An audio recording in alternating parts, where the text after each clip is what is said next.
Welcome, fellow sojourners, to the journey of life. Today, I'm going to be demonstrating how I use AI to add texture to drawings. Now, if you want to follow along, here are the programs that I use.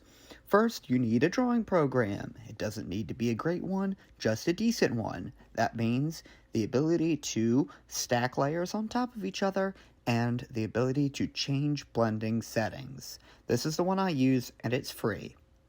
Next, you need an art simulation program. That is a program that's designed to take a picture and then change the art style of that picture to a different art style. So you could take a photograph and change it to an oil painting or a watercolor or make it a cartoon or a coloring book, whatever you want.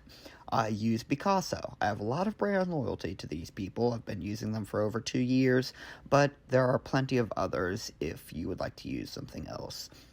The last thing you're going to need is an AI art generation program. Like DALL-E 2, it's been circulating around the internet. I use the Dream app, and I do this because everything that I do on this YouTube channel, or at least 90% of what I do, is done with a cell phone. I have plenty of reasons for that, but I'll get into that later, as in another video. So, let's get started. I found this picture right here from Drëx Art Animation, and I thought it was just freaking cool. So much style. I love this character. I can't wait to see what he does with it. And so, I figured this would be perfect. The first thing I did is I plugged it into Picasso and I got a cartoon filter.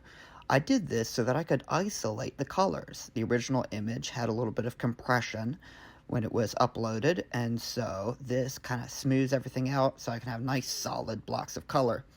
Then I took the cartoon image and I plugged it into Picasso and got a kind of magic filter to do a skin tone or skin texture. It doesn't look like skin now, but with a little bit of tweaking, this will really be helpful. The next thing I did is I went to the Dream app and I plugged the picture into it and used the prompt shiny robe. And this is the image that I got. This is what I'm going to use to add texture to all of the clothing. Took all of those images and I brought them into my drawing program. Began editing it together. I used the cartoon filter to get rid of the background of the Picasso image, and then I lowered the opacity of the Dream app image so that I could position it in the right place, and then used the cartoon filter to isolate that background as well. At this point, I wanted to get rid of the detail for the Dream app image around the skin was not very good, so I used the hard airbrush tool to erase some of the stuff that I didn't want. I like them sparklies on the head though, so I decided to keep that. Then I went and took the original cartoon image and plugged it back into Picasso and chose the coloring book feature so that I could get just the line art. I brought that in, put it on top, changed the blending setting to darken, and thought that was pretty cool. I also added a little bit of highlights in the eyes, just so that it wouldn't look as dead, because when you add all of these filters, AIs don't really understand art, so you lose a little bit of detail, so you gotta put it back. I then took my whole image and I plugged it back into Picasso and used an oil paint filter to smooth everything out so that all of the different layers would be cohesive. I used one of the oil paint filters, like I said, but I didn't like the background.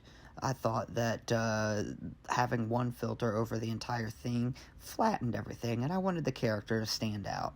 So I got rid of the texture of the paint brush and just left it a solid image for the background. But as I was doing that, I noticed... Hello, this is Mick Bill from the editing room.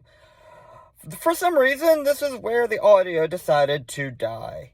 And so, for this last bit, instead of recording the audio and then editing the video so that it works and looks good, I'm just going to freestyle commentate over the video because I'm out of time. If I don't get this done now, we're not going to have a video this week. So, man, you know, some people, they talk about having a shoestring budget. I wish I had a shoestring budget. I'm wearing flip-flops!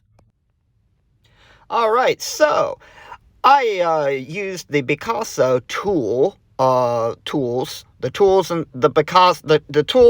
freestyle. I'm so good at this. Yeah, so I started erasing all the texture, and I noticed that around the head and the hands, it kind of looked like flame, so I decided to keep that.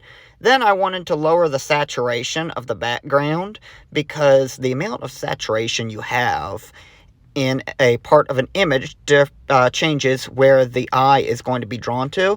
So I want the saturation to be higher on the character, lower on the background.